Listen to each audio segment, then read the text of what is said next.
Bonsoir à tous, bonjour à tous, ici Angelo pour une nouvelle vidéo, nouvelle semaine sur Terre. Et quelle semaine, bien évidemment. Je voulais faire un live spirituel, mais les événements récents me poussent à retarder quelque peu la diffusion de la future vidéo de live spirituel, juste pour quelques mots en cette période extrêmement compliquée. Vu les événements récents qui se passent au Moyen-Orient, il n'est pas évidemment question pour moi de faire d'analyse ou de commentaires politiques par rapport à la situation. J'en reste aux commentaires spirituels, puisque je suis un spiritualiste, pas un politologue. Cela fait plus d'un an maintenant que j'indique à différents clients depuis l'an dernier, peut-être même avant, mais en tout cas de manière certaine depuis l'an dernier, à ceux qui me posaient la question que les énergies d'un conflit généralisé sur Terre, effectivement, apparaissaient de plus en plus comme une possibilité. À l'époque, nous étions effectivement en conflit, la planète connaissait le conflit que vous connaissez entre la Russie et l'Ukraine, et aujourd'hui, c'est le Moyen-Orient qui s'enflamme et qui ne fait que donner plus de poids à ces énergies d'un conflit généralisé qui apparaissait comme étant plus qu'une option déjà en 2022. Je reviens toujours sur cette vidéo de début d'année que j'ai faite l'année de la préparation en vous disant qu'il était temps de choisir votre camp et que nous n'avions plus beaucoup de temps avant de faire notre choix. Toutes les vidéos que je fais, que ce soit la vidéo de début d'année, l'année de la préparation, que ce soit « Servez-vous vraiment Dieu », toutes ces vidéos ont un fil rouge qui consiste à vous préparer pour les temps qui viennent. Il faut comprendre une chose. Le monde tel que vous l'avez connu, qui aujourd'hui, par rapport en tout cas au monde actuel, où nous sentons depuis effectivement la pandémie que les choses ont changé, l'atmosphère est différente, les gens sont différents. Lorsque nous repensons à notre vie, ou en tout cas à ce qu'était le monde avant cette pandémie, pour beaucoup, il y a un sentiment de c'était pas si mal que ça avant. Je me plaignais, je trouvais que le monde était comme ceci, comme cela, mais je signerais tout de suite pour revenir au monde tel qu'il était et à ma vie telle qu'elle était avant 2019. Donc il faut bien comprendre que le monde que nous avons connu, où il y avait malgré tout, même si les énergies du mal étaient fortement présentes et que la vie n'était pas toujours facile, il faut cependant comprendre que ce monde-là est terminé. Et que plus le temps passe, plus nous nous acheminons vers les prophéties. Peu important que vous regardiez d'un œil chrétien ou que vous regardiez la tradition juive en tant que telle, la Torah, il est clair que le monde se dirige à grands pas vers la fin des temps. La fin des temps ne signifie pas, j'ai lu ça ou j'ai reçu un message, je ne sais plus, la destruction de l'humanité. Il ne s'agit pas d'une destruction de la planète Terre avec plus aucune vie. Il s'agit en revanche effectivement de la fin d'un cycle pour l'humanité qui de plus en plus s'est perverti, est tombé dans la décadence, s'est désacralisé, est devenu victime de tous les outils que le diable peut être amené à utiliser pour arracher des âmes à Dieu, et qui sont la luxure, le pouvoir, l'argent, la matérialité. Ce cycle-là de l'humanité touche à sa fin, et cela est une bonne chose. La mauvaise nouvelle, c'est que il y aurait la possibilité du retour des forces de Dieu et du Christ sur Terre si l'humanité d'elle-même, sans être contrainte par les événements, choisissait la voie du cœur. Auquel cas, il y aurait, selon certaines prophéties, l'apparition d'Élie qui annoncerait l'arrivée du Christ, préalablement à l'arrivée du Christ. Mais l'autre option, et c'est vraiment celle vers laquelle l'humanité tend et se dirige, c'est qu'elle ne comprend pas, c'est qu'elle continue à être victime de toutes les perversions possibles, de toutes les dérives, qu'il y a ce rejet du sacré, ce rejet de Dieu, cette adulation et adoration des forces du mal, ce qui est extrêmement frappant lorsque l'on examine un petit peu tout le domaine, tout le monde artistique. Il s'agisse du monde de la peinture, évidemment l'industrie musicale, cinématographique, la mode. Il est assez effrayant de voir les représentations, parfois aucunement dissimulées, des forces du mal. Donc parce que l'humanité a choisi, malheureusement dans sa globalité évidemment, ce cas effectivement, les Écritures avertissent de moments extrêmement difficiles et pénibles pour l'humanité. Donc le monde tel que vous l'avez connu n'existe plus, et il n'existera plus.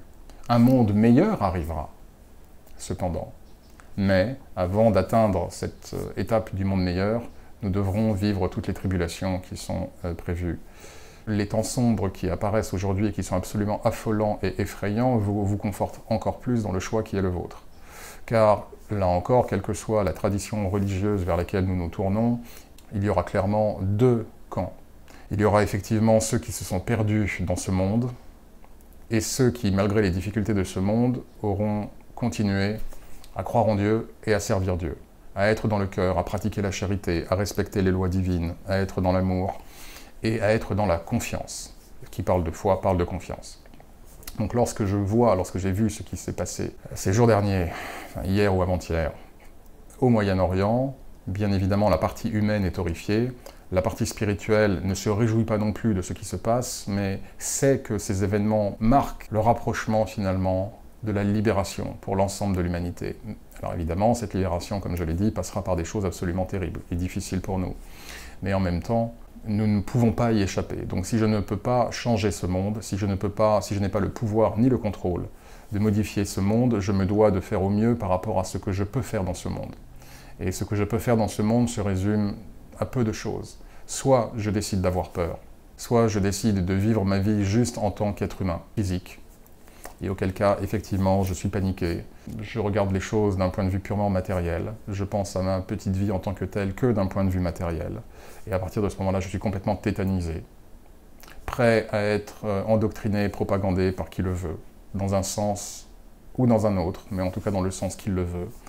Ou alors, je comprends d'autant plus, et je vous renvoie à la vidéo, l'autre raison pour laquelle vous êtes sur Terre, ou alors je comprends d'autant plus pourquoi est-ce que mon âme a voulu s'incarner durant cette époque extrêmement terrifiante, et pourquoi est-ce que Dieu a souhaité que mon âme soit présente sur cette terre à cette période de l'humanité extrêmement terrifiante.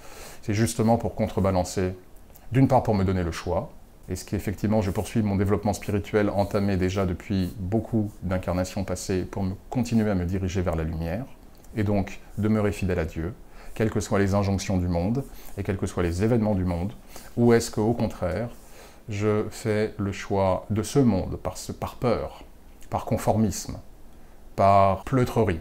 Beaucoup de raisons pour lesquelles nous venons sur Terre, mais en tout cas, à l'échelle macro de l'âme, c'est une raison très forte pour laquelle notre âme a souhaité être sur Terre, pour justement vivre ce test, et voir comment notre avatar physique réagirait, et c'est aussi la raison pour laquelle Dieu, évidemment, souhaite que nous soyons sur Terre. Mais l'autre raison, c'est aussi, du coup, vu notre sensibilité spirituelle et notre aspiration à suivre les pas de Dieu et du Christ, c'est justement pour illuminer, et c'est là où je vous renvoie à la vidéo précédente, l'autre raison pour laquelle vous êtes sur Terre, et qu'on ne peut pas illuminer une pièce qui est déjà allumée. On ne peut illuminer qu'une pièce qui est sombre, qui a besoin de lumière, c'est tout l'intérêt. Donc par définition, cela veut dire que je sais que j'ai choisi de venir dans ce monde avec les événements qui sont présentement sur Terre et qui vont continuer à arriver sur Terre. Et donc cela signifie qu'à l'image des prophètes et des martyrs et des saints, les forces d'oppression seront de plus en plus fortes. Et que la tentation, justement, du malin de me faire céder et de me faire basculer, justement, dans le camp du conformisme et de ce monde, seront de plus en plus fortes pour certains. Et c'est là que le vrai test arrivera. Parce que nous pouvons tous dire « j'aime Dieu, j'aime Jésus », nous pouvons tous dire « je vais faire ci, je vais faire ça », je vais vous le dire, mes amis, tant que nous ne sommes pas face aux choses, il est difficile de dire « je sais que je ferai ça ». Maintenant, nous pouvons avoir la conviction que nous ferons ce que nous ferons. J'ai la conviction certaine, de toute façon, de ce que seront mes actions et mes pensées au moment où ces tests arriveront.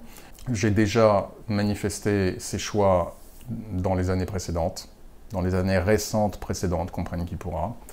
Et je sais que je continuerai à manifester ma loyauté et ma fidélité à Dieu, quelles que soient les circonstances. Mais ce que je veux dire, c'est que lorsque vous voyez des événements comme ceux qui se passent aujourd'hui, bien évidemment, la partie humaine de vos énergies est accaparée par la peur.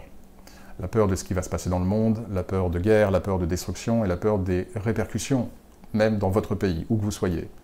Et que cette partie humaine ne soit pas celle qui prime sur vous et que ce soit votre partie spirituelle qui voit un petit peu plus loin, qui voit le cadre de manière un petit peu plus élargie, en comprenant que c'est justement parce que tout ceci arrive que vous avez votre pleine justification qui concerne votre venue sur Terre et votre incarnation durant cette période.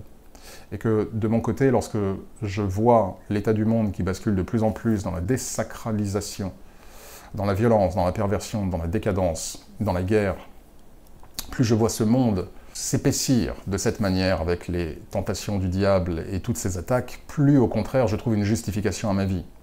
C'est-à-dire que ces événements terribles me confortent d'autant plus dans pourquoi j'ai choisi de venir à ce moment-là. Je ne suis pas dans, je peux le dire des fois en plaisantant, mais je ne suis pas dans la rhétorique de dire « Oh là là, pourquoi est-ce que j'ai pas attendu 200 ans de plus? Au moins ça aurait été cool. » Non, ce n'est pas du tout comme ça que je considère les choses. Plus je vois cette obscurité, plus je me dis « Ok, définitivement, j'ai la confirmation chaque mois ou chaque année qui passe de ma présence sur Terre, de l'utilité de ma présence sur Terre et de la raison pour laquelle je suis venu. » Et je vous invite vraiment à adopter, pour ceux d'entre vous qui ne l'ont pas ou qui parfois l'oublient, à adopter cet état d'esprit. Parce que oui, ce sera sanglant, ce sera contraignant, ce sera autoritaire, ce sera dominant, ce sera injuste, ce sera violent, ce sera tout ce que vous voulez. Mais c'est justement pour cela que nous avons choisi de venir. Et bien évidemment, plus vous serez fidèle à la doctrine, aux lois divines, à la doctrine du Christ. Quand je dis le Christ, évidemment, je m'adresse à tous mes amis chrétiens, mais quelle que soit votre foi, en tout cas à Dieu, il n'y a qu'un seul Dieu. Plus vous serez fidèle à Dieu, au Dieu véritable, plus vous serez persécuté, pourfendu, plus vous serez massacré, plus vous serez tué, plus vous serez chassé, plus vous serez expulsé, plus vous serez condamné, plus vous serez blâmé, etc. Mais cela est le prix à payer pour la vie éternelle et pour la rédemption totale, et pour pouvoir ensuite continuer notre développement spirituel beaucoup plus proche de Dieu et à l'abri de toutes ces forces du mal. Ne cédez pas à la peur et ne cédez pas à la panique, même si les événements sont absolument effroyables, ce qui se passe actuellement, que ce soit par rapport à la Russie et l'Ukraine, que ce soit aujourd'hui au Moyen-Orient, que ce soit dans d'autres parties du monde, et quelles que soient les implications et les conséquences possibles, tragiques, épouvantables, de ces conflits, sachant qu'il y en a d'autres qui sont prévus sur la ligne, ce n'est pas fini.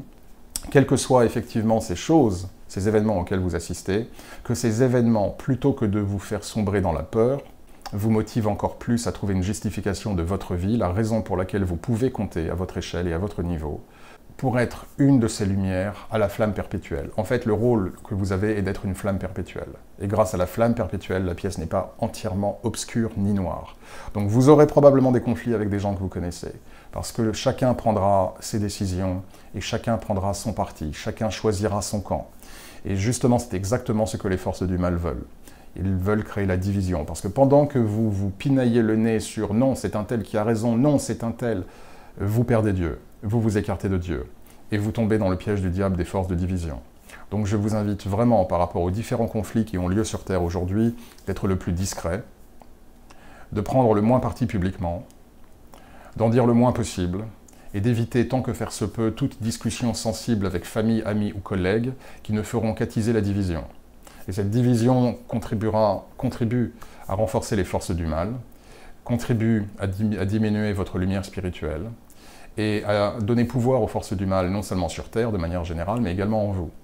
Donc soyez extrêmement mesurés et extrêmement prudents. Essayez de devenir, et je sais que cela est plus facile à dire qu'à faire, essayez de devenir un spectateur. Voilà. Car toutes les populations de tous les pays sont des victimes, de toute façon, des forces gouvernantes qui, elles, obéissent aux forces du mal. La meilleure attitude est de, bien évidemment, continuer à pratiquer la charité, l'empathie, à respecter les lois de Dieu, à prier tous les jours, pour les populations de tout pays. Et par rapport à la crise au Moyen-Orient, prions pour les populations des deux parties, des deux camps. Ce sont tous des enfants de Dieu qui méritent amour, lumière, protection et réconfort. Okay ? Pour terminer, chers amis, voyez dans ce qui se passe le rapprochement de l'avènement du retour des forces de Dieu, qui évidemment passeront par une période effroyable, que cette période effroyable est votre justification sur Terre, et est la manière dont vous pourrez faire une différence. Et que même si vous pouvez faire une différence auprès de une personne, vous aurez compté. Votre vie aura compté et aura impacté et vous aurez servi Dieu. Je ferai peut-être à l'avenir des vidéos plus précises sur les Écritures, l'Apocalypse, que ce soit au travers de la foi chrétienne ou de la foi juive, ça pourrait être intéressant. Pour l'heure, j'en reste là avec vous, chers amis. Priez pour toute l'humanité. Priez pour toutes les populations du monde qui sont en guerre, quel que soit le camp. Priez pour toutes ces populations. Et là, vous servirez Dieu et vous éviterez de tomber dans le piège du diable. Préservez-vous. Continuez à faire des choses quand même qui vous font du bien, qui vous font plaisir. Mettez-vous aussi au centre de votre vie. Prenez soin de vous. Bien évidemment, prenez soin de ceux que vous aimez et qui vous aiment. Je vous dis à très bientôt et que Dieu vous bénisse.